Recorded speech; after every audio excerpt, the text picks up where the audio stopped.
இருசக்கர வாகனங்களில் சென்று பிரச்சாரம் மேற்கொள்பவர்களுக்கு தேர்தல் ஆணையம் புதிய கட்டுப்பாடுகளை விதித்துள்ளது.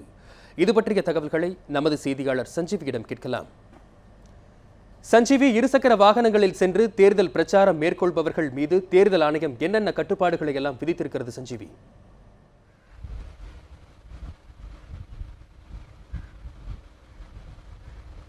வசந்த், தேர்தல் ஆணையத்தை பொறுத்தவரை ஒரு ஊர்வலத்திற்கு கிட்டத்தட்ட 10 வாகனங்கள் மட்டுமே செல்ல வேண்டும் என்ற ஒரு விதிமுறையை வைத்துள்ளது.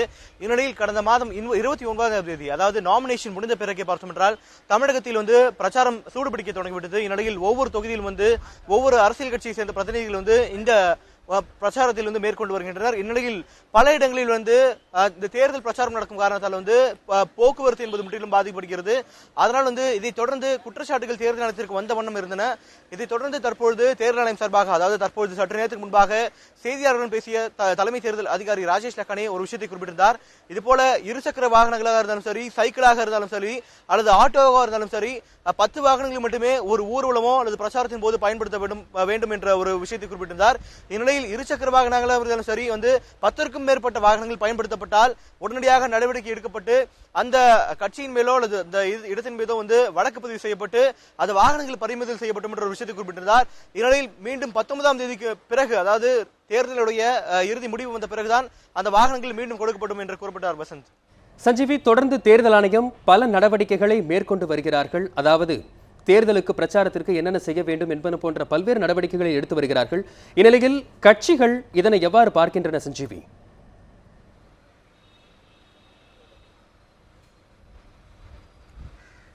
வசந்த், தேர்தல் ஆணையத்தை பொறுத்தவரை ஏற்கனவே, அதாவது இந்த MCC model code of conduct என்ற விதிமுறையின் படி கிட்டத்தட்ட 85க்கும் மேற்பட்ட விதிமுறைகள், தலைப்பின் கீழ் உள்ள விதிமுறைகள் உள்ளது. இந்நிலையில் தேர்தல் ஆணையத்தை பொறுத்தவரை ஏற்கனவே, அதாவது தேர்தல் தேதி அறிவிக்கப்பட்ட பிறகே இந்த MCC கொண்ட புத்தகம் ஒவ்வொரு கட்சிக்கும் கொடுக்கப்பட்டது. இந்நிலையில் சமீபத்திய காலத்தை பொறுத்தவரை பார்த்தோம் என்றால் 2014ஆம் ஆண்டு இந்த மாடல் கோட் ஆஃப் கண்டக்ட் சிறிது மாற்றம் ஏற்பட்டது. அதாவது கட்சிகள் அதிகமாகும் பொழுது இந்த நாடாளுமன்ற தேர்தலின் போது இந்த model code of conduction, code of violation இந்த MCC, அதாவது தேர்தல் நடத்தை விதிமுறைக்கான சட்டங்கள் மாற்றப்பட்டது. இதற்கான புது சட்டங்களும் வந்தது. இதன் அடிப்படையில் பார்க்கும்பொழுது ஏற்கனவே தேர்தல் தேதி அறிவிக்கப்பட்ட பிறகே இந்த விதிமுறைகள் கொடுக்கப்பட்டது. அதே போல நாமினேஷன், அதாவது இந்த வேட்புமனு தாக்கல் செய்யும் பொழுதே அவர்களுக்கு வேட்பாளர்கள் கடைபிடிக்க வேண்டிய சில விஷயங்கள் கொண்ட ஒரு புத்தகம் கொடுக்கப்பட்டது. இந்நிலையில் வேட்பாளர்கள் மற்றும் கட்சியில் இந்த விஷயங்களை சரியாக படிக்கவில்லை என்ற ஒரு விஷயம் உள்ளது. ஏனென்றால் தேர்தல் ஆணையம் ஒவ்வொரு முறையும் இது போல வயலேஷன் நடக்கும்பொழுது, அதாவது இந்த அரசியல் கட்சிகள் இந்த விதிமுறைகளை மீறும் பொழுது தேர்தல் ஆணையம் மீண்டும் இந்த விஷயம் சரியாக இல்லை என்று ஒரு விஷயம் குறிப்பிடப்பட்டுள்ளது. இந்நிலையில் தேர்தல் ஆணையம் சார்பாக ஏற்கனவே அந்த விதிமுறைகள் கொடுக்கப்பட்டுள்ளது. இந்நிலையில் அந்த விஷயங்களை தாண்டும் பொழுது மீண்டும் மீண்டும் தேர்தல் ஆணையம் இந்த விஷயம் அரசியல் கட்சிக்கு ஒரு விஷயத்தை செய்யக்கூடாது என்ற ஒரு விஷயம் குறிப்பிடப்பட்டுள்ளது. இது வசந்த், அதே போல தேர்தல் ஆணையத்துடைய நடவடிக்கை பொறுத்தவரை பார்த்தோம் என்றால் அரசியல் கட்சிக்கு சார்பாக ஆளும் கட்சி ஒரு விஷயமாக கூறுகிறது. அதே போல எதிர்கட்சிக்கு சார்பாக ஒரு விஷயம் கூறுகிறது.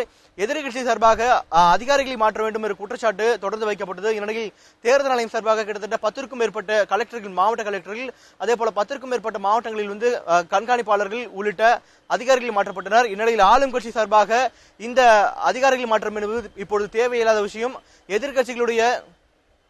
எதிர்கட்சிகளுடைய விஷயத்தை கேட்டு தேர்தல் ஆணையம் இது போல் நடப்பது ஒரு சரியான விஷயம் இல்லை என்று ஆளும் கட்சியின் சார்பாக கூறப்படுகிறது.